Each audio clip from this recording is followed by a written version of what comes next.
How's it going there, everyone? It's Mr. Zen over here bringing you guys a brand new Mob Psycho episode discussion. And for today's segment, folks, we're going to be talking about episode 8 of Mob Psycho 100. Now, guys, this episode, guys, personally, it was really an entertaining episode in itself, guys. Many viewers are going to be entertained, not only of the fact that because we're going to witness Mob actually facing off against his younger brother, Ritsu, but we're actually unveiling into brand new story arcs and brand new villains and brand new set of characters, guys, that were introduced from the previous episodes.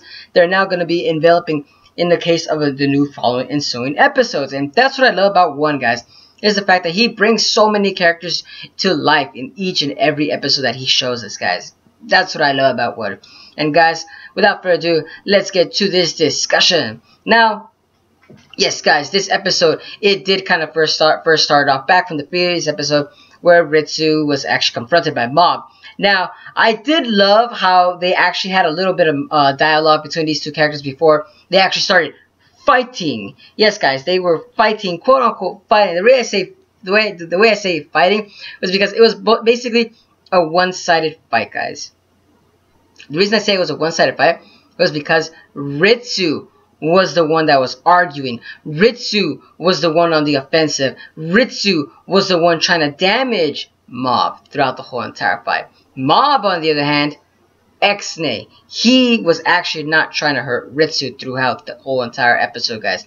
Actually, Mob was actually helping Ritsu. Mob was encouraging Ritsu. Mob was actually, he was excited about Ritsu that he actually gained psychic powers. And that's what I love about Mob, was the fact that Mob's actual development and how he actually loves his brother is showcased throughout this whole entire episode, guys. That it's even hilarious that the way that that Mob's characters' expressions and facial tones are kind of used in the episode was so hilarious. That the way that when Ritsu was kind of being confronted by Mob, Mob was like, "Oh no, Ritsu, you actually finally gained your psychic powers that you always wanted to see when you were a little kid. Oh my gosh," you know, like it's so hilarious the fact that the way that Mob was actually taking care of the situation in a very lighthearted tone. And that's what I love about Mob's character, is that, you know, he looks at it through the brighter side of things. Of course, you know, Mob was still pissed off and disappointed a little bit in the fact that,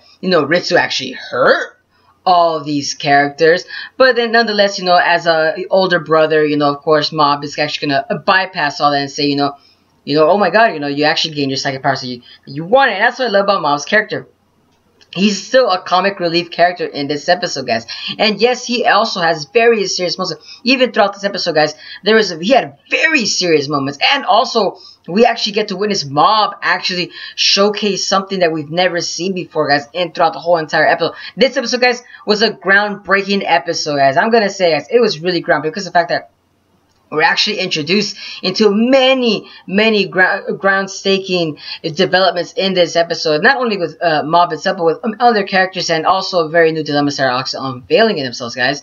And yes, guys, and with Mob himself, guys, Ritsu himself, guys. Ritsu, on the other hand, his character development in this episode, guys, was very well thought out. Very well thought out, guys. The reason I'm repeating myself is because of the fact that Ritsu explains himself to Mob that, yes, you know, I did all this, you know, I hurt all these people, but it was because of you, Mob. I wanted to do this and yada yada. But that's because Ritsu, guys, Ritsu in this episode, he actually finally let go of the fake facade that he was actually giving off to Mob, guys. Yes.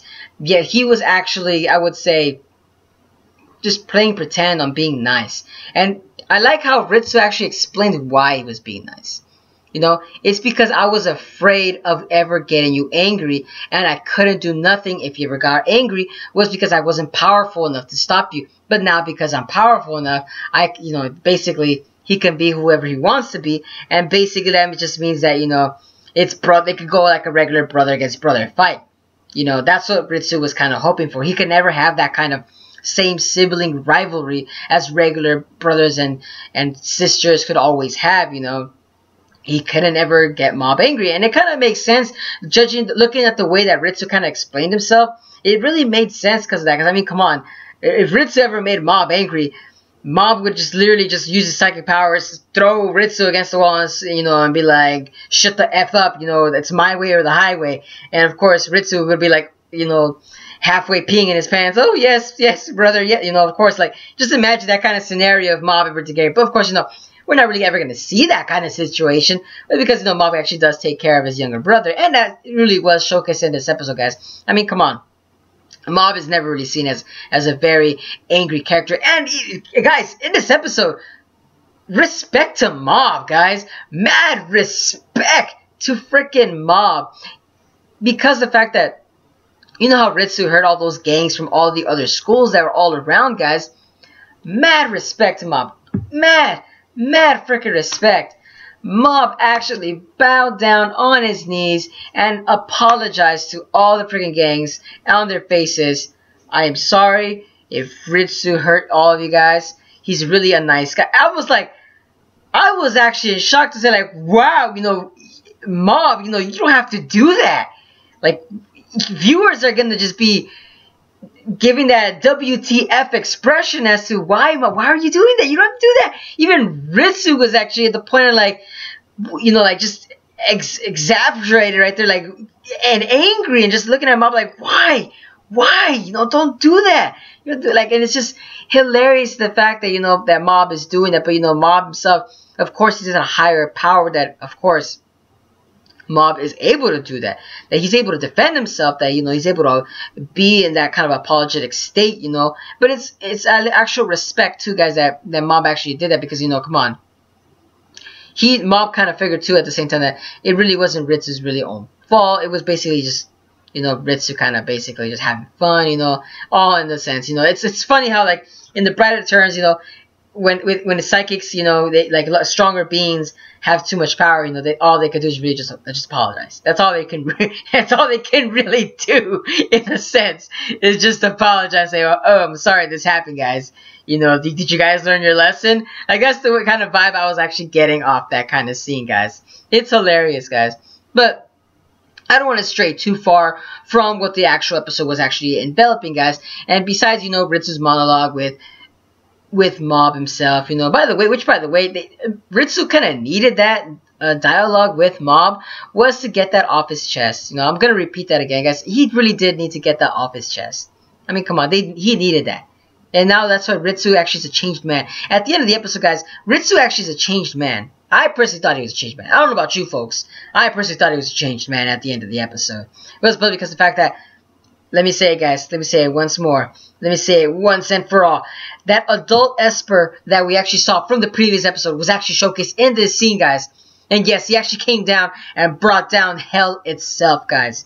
Yes, guys. I'm going to say it because of the fact that, for once, in these Mob Psycho 100 episodes, we're actually looking at a brand new story arc developing, that we're actually witnessing more and more Espers being involved, guys.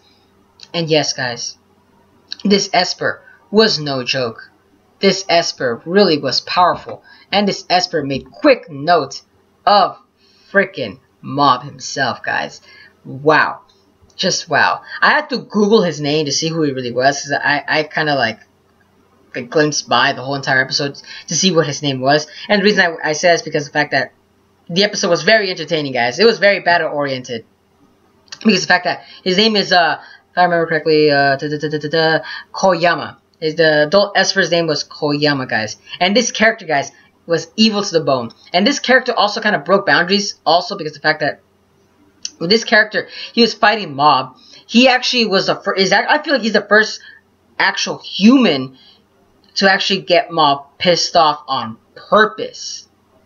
Not, you know, not speaking of Teru, but, you know, Teru was doing it on purpose, but Mob knew that, you know, okay, this guy doesn't know what he's getting himself into, you know, Mob is just basically just trying to be nice and not trying to hurt him. But no, Koyama's case, on the other hand, it's a very different case, guys. This is the first character that we actually seen Mob get quickly angered in a matter of seconds because of the fact that he hurt Ritsu. You know, of course, Koyama was actually, you know, looking for Mob himself, but because, you know, of the Awakening Lab, you know, of course, you know, Koyama was using the Awakening Lab's information, and judging by that information, he used he was using that in order to see who Mob was, and he actually following and actually found out was actually Ritsu. That's when a lot of people were actually like thinking like, oh, it's who's Ritsu in the episode, which kind of makes sense at the same time, guys. But Koyama, guys, wow. A lot of people are gonna hate this character, not only because of the fact that this character actually made Mob bleed. He made Mob bleed in this episode, guys. Holy snap, you know, a lot of viewers are just gonna be, you guys are gonna be cringing at the fact that Mob actually was bleeding. And you can tell Mob doesn't really fight people, because the fact that the way that he was actually expressing himself, like, oh, my stomach was in pain, I feel frozen, it's on fire, ouch, you know, he was explaining to us viewers that, you know, you could tell that Mob has never really been into an actual fight, or a fist fight, you kind of say. And it's hilarious, because of the fact that, you know, Mob, being how powerful he is, you would have thought by now he would have been at least to an actual fist fight. Judging from the previous episode that he was with a fist fight with Ritsu, with some bullies, he was unconscious. But this one he was conscious, guys, and holy snap, this episode, wow, guys, just wow. A lot of you is going to be left in awe in the way that Koyama actually leaves off he leaves Mob himself. Of course, Koyama takes Ritsu at the end of the episode. But nonetheless, guys, wow. Mob's character really is a powerful character, because Koyama is the first person to actually run away from Mob himself, and Mob, wow, so much anger was in this episode that Mob didn't hold back. He literally was attacking and attacking and attacking, that you're here wondering as to then just how strong is Mob, just how powerful is Mob, and just how powerful are these other espers too at the same time. Because Koyama, he actually at first was giving Mob a hard time, but once Mob reached 100%, that's when Koyama was having a hard time. And by the way, Koyama's character, guys, this character, it seems that psychics have, I love how their psychic powers can manifest themselves. In terms of Koyama's, his like psychic powers manifest into like some kind of like razor sharp like punching bags, basically, like around that envelop around the arms and legs. That's how he was able to like bypass Mob's own like psychic energy barriers, which is pretty cool, by the way. This episode, a lot of you guys are gonna be in awe in itself, guys. And also the fact that, guys, holy snap, we're actually introduced into a brand new story arc. And by the way, Mob lost the fight because of the fact that he actually was surprised and was given like some kind of sneaky antics by Koyama, because Koyama basically just used pepper spray and, you know, basically was able to take Ritsu. The only option was to use that for Koyama, which, by the way, Koyama, I'm hoping to see more and more of this character. And which, by the way, guys, these adult espers, they have something in common with basically like these scars that they all have, because the fact that they showed another adult esper at the Awakening Lab in the episode, and he had like another scar near his like on his body, and you're here wondering like, what the heck, what are these espers going through in order to go through their awakening, or at least gain psychic powers? Because the fact that these characters are like brutally damaged, but I'm assuming it's like to make them look more fearsome, but there's got to be more backstory to like all these scars that they're showing, guys. And also the other esper's name was Sakurai, if I remember correctly. I had to Google his name too, but at the same time, I think I saw it was on the cell phone that Koyama was actually calling. So that one, you know, a lot of folks could probably bypass that one. And also, guys, holy snap, guys. Holy snap. Mob is gonna actually go chase after Ritsu at the end of the episode. And now I'm kind of curious as to the awakening. No, I'm sorry, this new villain that's actually unfolding, and it's called the Claw Gang. And I find it hilarious that when they mentioned that, the Claw Gang, it kind of made me think back about, I don't know if any of you folks are familiar with Sly Cooper, you know, the Claw Gang. It's so hilarious. It kind of reminds me of that, which, by the way, mad respect to Sly Cooper gangs. Love the series, which I think that the Claw Gang would actually seem beneficial for these type of new enemies that Mob is going to face in these episodes. And also, guys, holy snap, man. Holy snap. Holy snap. It's amazing how the episode ended. Was the fact that we actually see Ritsu going to the Claw Gang's basically like fortress that's in Japan. And so now we're gonna get into a new development. And it's hilarious that Ritsu is actually gonna get his own arc. This is basically Ritsu's own arc itself, guys.